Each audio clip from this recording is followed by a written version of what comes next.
Our hearts beat to the city streets. We began to feel the fire. Uy, dito mga bata.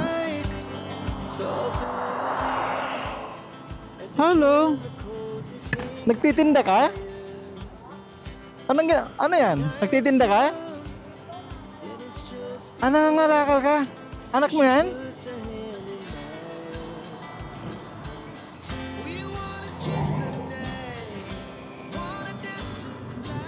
Akala ko nagtitinda ka.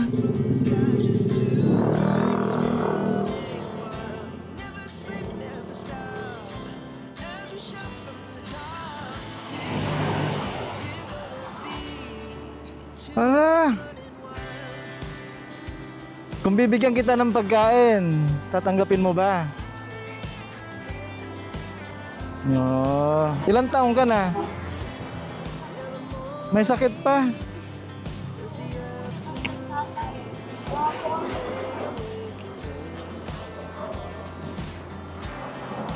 Nala.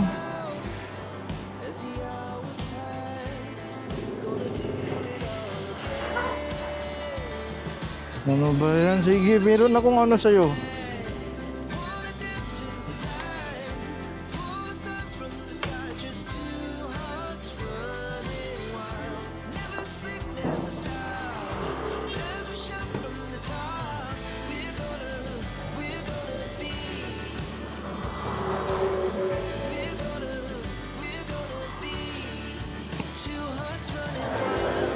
Ito, sa'yo na lang to, ha?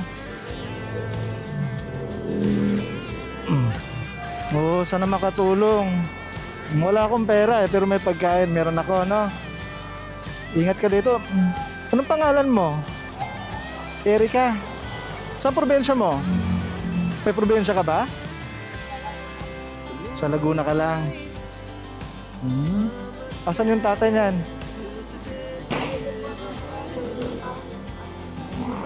Bumili. So yan, may pagkain na kayo pansamantala, no? O sige Erika, mag-iingat ka, ha? Akala ko nagtitinda ka. Sige po. Sige po.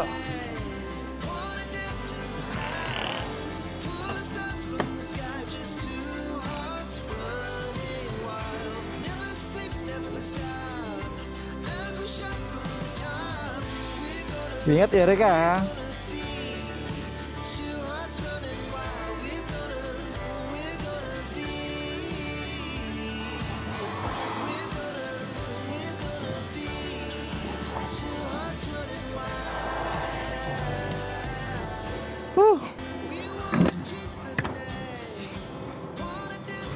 So si Erika, ang bata-bata pa.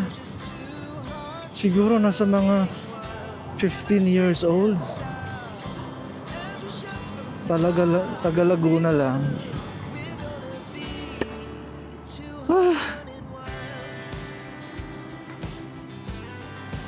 Paano siya nagkaroon ng, ay grabe. Meron daw siyang asawa. Bumili lang daw ng sabaw. Kanin. Nabibili ba yung sabaw? Libre na lang siguro. So ginawa ko na lang yung 2 food bag, 2 plastic. Kasi hindi ko kaya nga, no? Grabe. Wala naman akong pera. Ayaw ko magbigay kasi ng pera kasi para sigurado ako na talagang kinakain ng mga nabibigyan ko yung mga binibigay kong tulong. Yung pera kasi hindi natin pwede kung baka ibili ng kung ano-ano. Yun, hindi na nila makipagbibili yun. Ay, grabe. Akala ko talaga nagbebenta lang siya ng na-amaze na ako dahil nagbebenta lang siya ng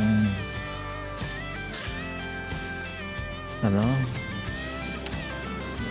sa ganung kaaga, madaling araw. Ay, grabe. Ang hirap ng buhay, no?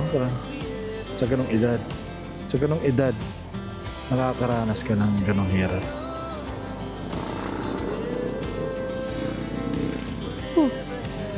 Grabe. Salamat sa Diyos.